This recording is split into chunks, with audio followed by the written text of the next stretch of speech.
नमस्कार दोस्तों, आप सभी का बहुत बहुत स्वागत है मेरे इस YouTube channel Ayush commerce classes में और मैं हूं आपके साथ कुमारेश। तो चलिए दोस्तों, आज की वीडियो को शुरू करते हैं। आपको बताते हैं कि शकल कुलाय किसे कहते हैं, ग्रॉस टोटल इनकम किसे कहा जाता है। उसके पहले यदि आपने मेरे चैनल को सब्सक्राइब नहीं किया तो सब्सक्राइब कर दीजिए, बेल आइकन दबाइए, ऑल कीजिए ताकि सारे लेटेस्ट नोटिफिकेशन आपको जल्दी मिले और इसी इनकम टैक्स से रिलेटेड सारे नोटिफिकेशन आपको दिए जाएंगे।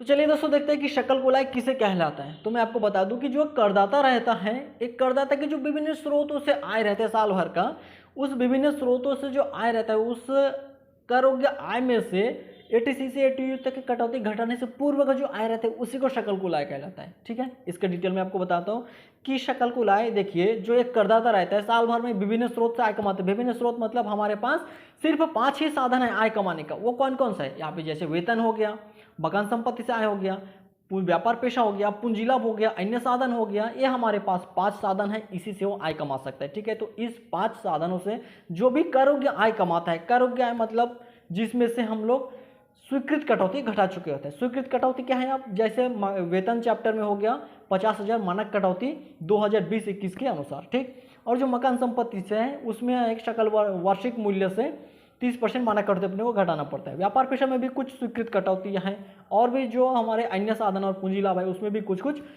स्वीकृत कटौती है। तो उन सभी स्वीकृत कटौती को घटाने के बाद, ठीक है, ये जो 5 शीर्षक है, 5 शीर्षक के आय में से उसी से संबंधित, उसी शीर्षक से संबंधित स्वीकृत कटौती घटाने के बाद जो हमारे पास कर योग्य आय रहता है उसमें से एटीसी से एटीयू तक के जो कटौती है उस कटौती को घटाने से पूर्व का जो हमारे पास आय रहता है उसी को शकल कुलाय कहलाता है। यानी कि सीधा सीधा आपको कहा जाए कि ये जो 5 शीर्षक है, 5 शीर्षक के जो कर योग्य आय रहता है, यानी कि इसी 5 शीर्षक का जो आय रहता है उस आय में से इसी 5 शीर्षक से संबंधित स्वीकृत कटौती माइनस करने के बाद जो हमारे पास कर योग्य आय रहता है उसी कर योग्य आय के योग को शकल कुलाय कहलाता है। ठीक है, यह सबसे सीधा साधा नियम है। ठीक, शकल कुलाय का आप समझिए कि शकल कुलाय मतलब जो हमारे 5 शीर्षक है, पांचों शीर्षक के कर योग्य आय जिसमें से एटीसी से एटीयू तक की कटौती अभी तक नहीं घटाया गया है, घटाने से पूर्व का जो आय हमारे पास बचा है उसी को शकल कुलाय कहलाता है। और इसकी जो धारा यानी कि शकल कुलाय की धारा क्या होता है?